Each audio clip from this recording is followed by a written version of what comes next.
हमारी main character को कुछ इंसिडेंट की वजह से लोगों से कनेक्ट करने के लिए बहुत ट्रबल हो रहा था। वो खुद को इम्प्रूव करने के लिए मेल एस्कॉर्ट को हायर करती है जिसके साथ अपनी सारी फीलिंग्स को बता सकती थी। प्रॉब्लम तब आई जब उसका एक्स बॉयफ्रेंड वापस आ जाता है। अब क्या ये अपनी फीलिंग्स के साथ ऑनेस्ट रह पाएंगे, ये हम आज की हमारी मूवी अल्टर में ये 2021 की एक रोमांटिक फिलीपाइंस मूवी में देखने वाले हैं। अगर आपको ये वीडियो अच्छा लगता है तो प्लीज़ इसे लाइक और कमेंट ज़रूर कर दीजिएगा। बिना किसी देरी के एक्सप्लेनेशन स्टार्ट करते हैं। मूवी स्टार्ट होती है और हमारे मेन कैरेक्टर एमी और उनो ये हमें सोशल मीडिया के बारे में बता रहे थे। उनो कहता है कि सोशल मीडिया को लोग अलग अलग टाइप से यूज़ करते हैं, वहाँ पर अपनी फ़ोटो शेयर करते हैं, एंटरटेनमेंट के लिए उसे यूज़ करते हैं। पर इसके पीछे भी और एक सोशल मीडिया है, इसका नाम है अल्टर वर्ल्ड। अल्टर वर्ल्ड में जो चीज़ वो सोशल मीडिया पर बोल नहीं सकते, ये सब कुछ वो बोल सकते हैं। इस ऐप में टिंडर जैसी भी अरेंजमेंट की गई थी जिसमें लोग एक दूसरे से मिल सकते हैं। अगर उन्हें किसी लड़के और लड़की को बुक करना हो तो ये भी वो कर सकते थे। बहुत सारे लोग यहाँ पर प्यार की तलाश में होते हैं। एमी कहती है कि अल्टर वर्ल्ड में प्यार पाना है बहुत ही डिफिकल्ट है। वैसे रियल वर्ल्ड में भी एक दूसरे से मिलना है बहुत ही हार्ड होता है और इस तरीके से ऑनलाइन किसी से मिलना ये ज़रा उसे गलत लगता है। उन्होंने कहा कि हम दोनों भी तो वैसे ही मिले थे और अब हमारी स्टोरी स्टार्ट होती है। वो अल्टर पर एस्कॉर्ट का काम करता था। वो एक लड़की से मिला और वो दोनों इंटीमेट होते हैं और उसके बाद उसे आई लव यू कहता है। उस लड़की को ये बात बहुत ही अजीब लगी, उसे छोड़कर वो चली गई। उनको इस बात से बहुत बुरा लगा। पैरेलल में हम एमी को देखते हैं। वो एक कंपनी के लिए HR के लिए काम करती थी। वो बहुत ही ज़्यादा स्ट्रिक्ट है। उसका एक एम्प्लॉय उसे छुट्टी मांग रहा था पर उसे दे नहीं रही थी। उसे कहता है कि मैं मेरे प्यार को ढूंढने के लिए उसके पीछे जाना चाहता हूँ। उसे बहुत ही अनॉय कर रहा था तो फाइनली उसने उसे छुट्टी दे ही दी। एमी प्यार व्यार इन सब चीज़ों पर बिलीव नहीं करती। एक रात उन्होंने एक लड़की के साथ था, तभी उसका हस्बैंड उन्हें पकड़ लेता है। वो उन्हों को मारने वाला था तभी वहाँ से भाग जाता है। उन्होंने एक लड़की के लिए सीरियस था, उसे आई लव यू कह देता है।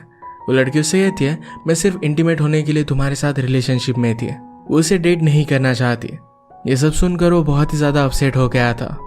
पैरेलल में हम देखते हैं कि एमी जब लंच के लिए आई तो उसके साथ कोई भी बैठना नहीं चाहता था। हर कोई ऑफिस में उसे हेट करता है। वो भी अल्टर ऐप पर थी पर वहाँ पर सिर्फ अपने इमोशंस को जताने के लिए थी। उसकी एक कोवर्कर ये देख लेती है जिसका नाम था टीना। एमी ने कहा कि प्लीज़ इसके बारे में किसी को भी बताना मत। टीना कहती कि इसमें अजीब कुछ भी नहीं है, मैं भी अलग अलग लड़कों से मिलने के लिए इसे हमेशा यूज़ करती रहती हूँ। एमी कहती कि मैं सिर्फ मेरे इमोशंस के बारे में लिखने के लिए यूज़ करती हूँ।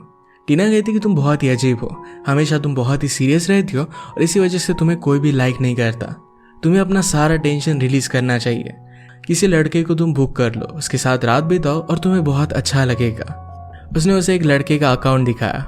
इन्होंने बहुत सारी आज बात की थी तो ये फ्रेंड्स बन जाती है। उन्होंने आज बहुत ही अपसेट था तो उसकी फैमिली उसे सपोर्ट देती है। उसने कहा कि मुझे लगा था कि ये लड़की मेरी सोलमेट है। इसका ब्रदर उसे कहता है हर एक लड़की तुम्हें सोलमेट ही लगती है और हमेशा तुम्हारा हार्ट ब्रेक हो जाता है। उन्होंने कहता है कि सच में मैं हर एक लड़की से प्यार करने लग जाता हूँ, ऐसा मेरे साथ क्यों होता है, हर लड़की मुझे छोड़कर क्यों चली जाती है। उसके फादर उसे कहते हैं कि एक बार एक लड़की से तुम मिलोगे जो पूरी लाइफ के लिए तुम्हारे साथ ही रहेगी, होप मत खोना। ये बात उन्हों की सिस्टर को अच्छी नहीं लगती। उसे लगता है कि फिर से उन्हों का हार्ट ब्रेक ही हो जाएगा। अगले दिन एमी हर एक एम्प्लॉय पर चिल्ला रही थी और सबको फायर कर देती है। उसे उसकी बॉस ने बोला, वो कहती कि तुम इस तरीके से हर एक को ट्रीट नहीं कर सकते, तुम्हारे इस बिहेवियर के लिए मुझे तुम्हें ही फायर कर देना चाहिए पर बॉस की वजह से मैं कर नहीं पा रही। तुम्हें अपने इमोशंस को कंट्रोल में रखना चाहिए। मैं भी लोगों से बात करती हूँ पर इस तरीके से नहीं करती। रात में एमी ड्रंक होने के लिए टीना को भी अपने साथ लेकर आई। वो कहती कि मैं किसी पर भी ट्रस्ट नहीं कर पा रही, ये एक बहुत ही बड़ा इशू है। इसी वजह से लोगों पर मैं आज गुस्सा हो गई थी। टीना ने कहा कि अपने इमोशंस को तुम्हें रिलीज करना चाहिए। एमी ने कहा कि इसीलिए एक लड़की को मैंने आज बुक कर लिया है। टीना इस बात के लिए एक्साइटेड थी। उसे किस तरीके से ट्रीट करना है उसे वो सिखा देती है। रात में जब वो लड़का उसके पास आता है तो हम देख सकते हैं कि वो उनो ही है। जब वो उसके पास आया तो एमी ने उसे पहचान लिया और शॉक में वो नीचे गिर जाती है। एक्चुअल में एमी और उनो एक ही कॉलेज में थे। एमी को जब होश आया तो उनो उसका ख्याल रखता है। उसे हेडेक आ रहा था तो उनो उसे मसाज दे देता है। यहाँ पर इस तरीके से रुकना उसे बहुत ही वियर्ड लग रहा था तो उसे कहती कि चलो हम रेस्टोरेंट में जाते हैं। उनो कहता है कि मैंने तुम्हारी आंखें कभी नोटिस नहीं की थी, वो बहुत ही ब्यूटीफुल है। एमी पूछती है क्या हम दोनों के बीच में कुछ हुआ था। उन्होंने कहा कि मैं तुम्हारा फायदा नहीं उठाना चाहता था। एमी पूछती है कि तुम ये काम कैसे करने लग गए। उन्हों को तो बहुत कुछ करना था, वो अब्रॉड जाना चाहता था, एक एथलीट बनना चाहता था, पर जब ग्रेजुएशन कंप्लीट हुआ तो पैसे कमाने के लिए ये जॉब उसने ले लिया। उसे जॉब करना उतना बुरा भी नहीं लगता। अपनी लाइफ में प्यार ढूंढने के लिए वो ये सब कर रहा है। उन्हों कहता है कि मैं कन्फेशन करना चाहता हूँ, एक्चुअल में तुम मेरा फर्स्ट प्यार हो। कॉलेज में हमेशा मैं तुम्हें दूर से देखा करता था। उस वक्त तुम्हारा कोई बॉयफ्रेंड था और इसी वजह से मैं तुम्हें अप्रोच नहीं कर पाया। चलो पहला प्यार तो नहीं, पर तुम मेरा आखिरी प्यार बन सकती हो। एमी को यह बात बहुत ही क्रिंजी लगती है। उन्होंने कहा कि तुमने इस तरीके से क्यों मुंह बनाया हुआ है? तुम स्माइल करते हो, बहुत अच्छी लगती हो। जब हम स्माइल करते हैं तो हमारे आसपास सारी चीजें एकदम अच्छी होने लगती है। अगली सुबह एमी एक्चुअल में स्माइल करने का ट्राई करती है। वो दूसरों के लिए नहीं तो खुद के लिए स्माइल कर रही थी। उन्होंने अपने ब्रदर को एमी के बारे में बता देता है। ब्रदर ने पूछा कि क्या तुम दोनों में कुछ हुआ? उन्होंने कहा कि ऐसा कुछ भी नहीं है, हम दोनों एक दूसरे से अच्छी तरीके से कनेक्ट कर पाते हैं। उसे लगता है कि एमी उसकी लाइफ का प्यार है। ब्रदर ने कहा कि तुम्हें अच्छी तरीके से उसे परस्यू करना चाहिए। उसे अब तक की हर एक लड़की रॉन्ग लग रही थी। एमी को पाने के लिए वो हर एक चीज करने के लिए रेडी था, उसके लिए बदल सकता है। आज एमी हर एक एम्प्लॉय को बहुत ही अच्छी तरीके से मैनेज कर रही थी, तो बॉस को देखकर बहुत ही अच्छा लगा। टीना ने बॉस को एमी की रात के बारे में बता दिया था, तो बॉस कहता है कि तुम्हें जो सही लगे वो तुम्हें करना चाहिए। तुम्हारे इस तरीके से अच्छे मूड में रहना ये कंपनी के लिए बहुत ही अच्छा है। अगर तुम ऐसे ही परफॉर्म करते रहे तुम्हारा प्रमोशन भी हो जाएगा। एमी टीना से कहती कि मुझे हमेशा से इसी मूड में रहना चाहिए, पर मैं कैसे कर सकती हूँ? उसे लाइफ में कांस्टेंट चाहिए। वो कल उन्हों के साथ थी और इसी वजह से उसका मूड अच्छा हुआ है, तो अगली सेकंड डेट के लिए उसे वो बुला लेती है। एमी ने कहा कि मेरे पास तुम्हारे लिए एक जॉब ऑफर है। इस वर्ल्ड से मैं बहुत ही डिस्कनेक्ट हो चुकी हूँ।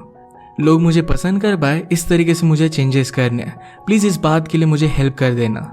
अपनी लाइफ में उसे कॉन्स्टेंटली रखना चाहती थी। ये सब बात सुनकर उन्हों को बहुत अच्छा लगता है।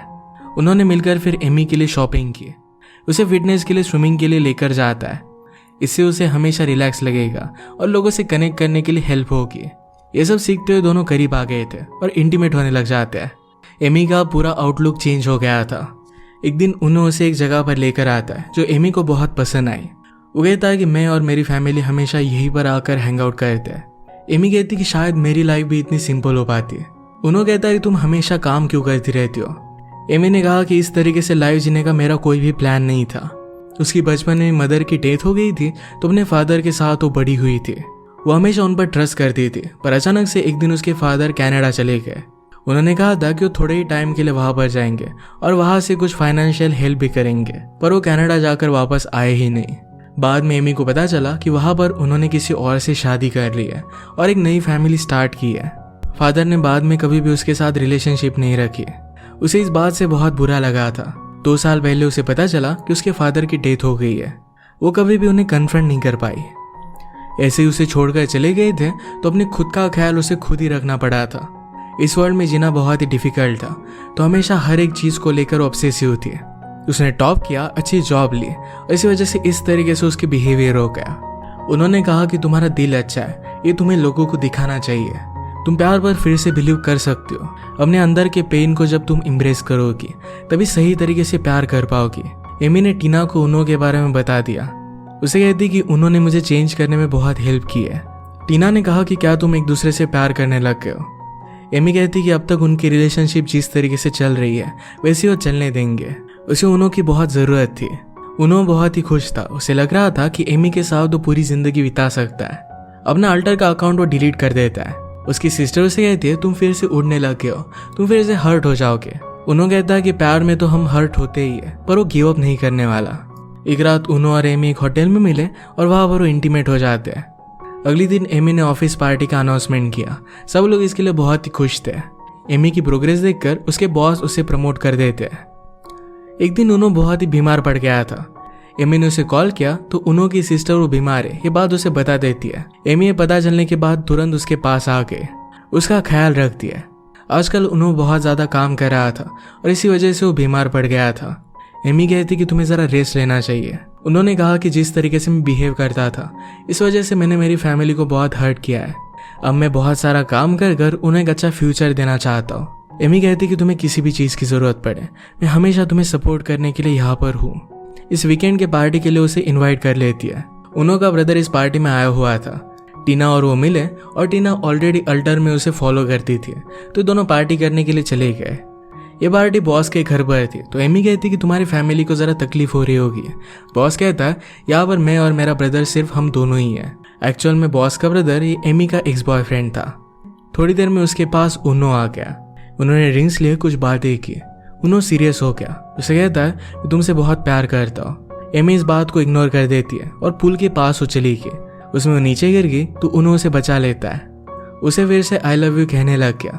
तभी वहां पर एमी के बॉस का ब्रदर, जो उसका एक्स बॉयफ्रेंड था, जिसका नाम है अर्नेस्ट, ये पहुंच जाता है। उसने उसे पुल से बाहर निकाला। उसे टॉय लेकर उसका फुट मसाज वो करने लग जाता है। उनो भी उसके लिए ड्रिंक लेकर आया। अर्नेस्ट ने कहा कि चलो मैं तुम्हें घर छोड़ देता हूँ, तो उनो भी उनके साथ आता है। अर्नेस्ट पहले उनो को उसके घर छोड़ने वाला था क्योंकि वो पास था, और इसके बाद एमी के घर पर उसके साथ जाने वाला था। पर उनो कहता है कि पहले हम एमी को घर छोड़ देते हैं, उसके बाद मेरे घर पर चलेंगे। अर्नेस्ट ने कहा कि शायद मैं तुम्हें जानता हूँ। उसने पहचान लिया कि वो भी उनके साथ कॉलेज में था। उसे पूछता है कि तुम आजकल कर क्या रहे हो। एमी ने कहा कि उनो एक स्विमिंग इंस्ट्रक्टर है। अर्नेस्ट पेरिस में जाकर जॉब कर रहा था, पर उसे वहां पर अच्छा नहीं लगा, तो वो वापस आ चुका है। अपने ब्रदर की कंपनी में IT डिपार्टमेंट वो संभालने वाला है, यानी कि अब वो एमी का बॉस है। वो उनो से कहता है कि तुम्हें एक सिक्योर जॉब ले लेना चाहिए, तुम मेरी कंपनी में काम कर सकते हो। अगले दिन सचमुच में उनो वहां पर पहुंच गया। ये बात अर्नेस्ट को बहुत ऑकवर्ड लगती है। एमी उसका इंटरव्यू लेती है और कहती है कि तुम ये सब कर क्यों रहे हो, क्या मैंने तुम्हें जो जॉब दिया था वो सही नहीं था। उन्होंने कहा कि मुझे एक स्टेबल जॉब चाहिए, जैसे अर्नेस्ट ने कहा था, पर एक्चुअल में वो सिर्फ एमी के साथ रहना चाहता है। उसे फिर से आई लव यू कह देता है। एमी इस बात पर कुछ भी नहीं कहती। काम करने के बाद उसने कुछ ब्रेक लिया। वो एमी और अर्नेस्ट को एक साथ कहीं बाहर जाता हुआ देख लेता है। उनका उसने पीछा किया। वो कैफे में थे और अर्नेस्ट ने एमी का अपने हाथों में हाथ लिया था। अर्नेस्ट कहता है कि मुझे पता है कि मैंने तुम्हें हर्ट किया है। मैं एक एमेच्योर की तरह बिहेव कर रहा था। मुझे लगा था कि मेरा करियर प्यार से बहुत इंपॉर्टेंट है, पर अब मैंने रियलाइज किया है कि जिंदगी में सबसे इंपॉर्टेंट प्यार ही है। एमी ने कहा कि उस बात को 10 साल हो चुके हैं। अब हम दोनों पूरी तरीके से बदल चुके हैं। उस चैप्टर को वहीं पर खत्म कर देते हैं। अर्नेस्ट ने कहा कि मैं हमेशा तुमसे प्यार करता आ रहा हूँ, प्लीज मुझे और एक चांस दे दो। एमी जब ऑफिस में आई तो उनो उसे कन्फ्रंट करता है। पूछता है कि क्या तुम दोनों फिर से एक साथ हो, मैं तुम्हें खोना नहीं चाहता। एमी कहती कि मैं तुम्हें रिजेक्ट नहीं कर रही, पर मैं किसी से भी प्यार नहीं कर सकती। मैं जिससे भी प्यार करती हूँ मुझे छोड़कर चले जाते हैं। मेरे फादर और अर्नेस्ट भी मुझे छोड़कर चला गया था। उन्होंने कहा कि मैं खुद तुमसे प्यार करना चाहता हूँ विदाउट एनी कंडीशन। मैं कभी भी तुम्हें छोड़कर नहीं जाने वाला। इनकी आवाज़ सुनकर अर्नेस्ट वहाँ पर पहुँच जाता है और दोनों एक दूसरे से फाइट करने लग गए। एमी ने उन्होंने से गुस्सा होकर कहा कि हम दोनों के बीच में अब कुछ भी नहीं है। हम दोनों अल्टर में मिले थे और इसके अलावा हम दोनों में कोई भी रिलेशनशिप नहीं है। उनो गुस्से में वहाँ से चला गया। एमी रियलाइज करती कि ऐसा उसे बोलना नहीं चाहिए था, तो उनो के पीछे पीछे भागी, पर वो तब तक वहाँ से चला गया था। उसे वो ढूंढ नहीं पाती। वो बहुत ही ज़्यादा हर्ट हो गया था। उनो की पूरी फैमिली उसे सपोर्ट करती है। एमी ने उसका अकाउंट ढूंढने की कोशिश की, पर उसे ढूंढ नहीं पाती। वो बहुत ही डिस्टर्ब हो गई थी, तो उसने एक लॉन्ग छुट्टी ले ली। थोड़े दिनों बाद वो वापस आने पर अर्नेस्ट से बात करती है। अर्नेस्ट ने कहा कि इतना सब कुछ हो जाने के बाद भी तुम उसके पास वापस क्यों नहीं गई। एमी ने कहा कि शायद मुझे उसे परस्यू करने के लिए बहुत लेट हो गया। अर्नेस्ट कहता है कि ऐसा कुछ भी नहीं है, तुम सिर्फ हर्ट होने से डर रही हो। तुम उससे बहुत प्यार करती हो, तुम्हें उसके पीछे जाना चाहिए। एमी ने कहा कि शायद ये जरा रिस्की होगा, इस बात से वो डर रही थी। अर्नेस्ट कहता है कि प्यार के सामने डर कभी भी आगे नहीं आता। फियर्स के सामने हमेशा अपने प्यार को चूज करो। एमी कहती कि तुम ये सब बोल कैसे पा रहे हो। अर्नेस्ट कहता है कि मैं तुमसे एक्चुअल में बहुत प्यार करता हूँ, इसी वजह से तुम्हारी खुशी चाहता हूँ। इस सब के बाद एमी उनो के पास आके और उनो भी उसे एक्सेप्ट कर लेता है। इसी के साथ ही मूवी एंड हो जाती है। ये हमें एक अच्छा सा मैसेज देकर जाती है कि हमारे प्यार के सामने हमारे फियर्स कुछ भी नहीं है। हमेशा हमारे दिल में प्यार रखकर हमें आगे बढ़ना चाहिए। अगर आपको एक्सप्लेनेशन अच्छा लगा तो प्लीज़ इसे लाइक और कमेंट ज़रूर कर दीजिएगा। बहुत सारे मूवीज़ लेकर आता रहता हूँ, तो प्लीज़ चैनल को सब्सक्राइब कर दीजिए और बेल नोटिफिकेशन आइकन दबाना मत भूलिएगा। फिर से मिलेंगे और एक नई मूवी के साथ, तब तक के लिए थैंक यू और आप अपने आप का ख्याल रखिए।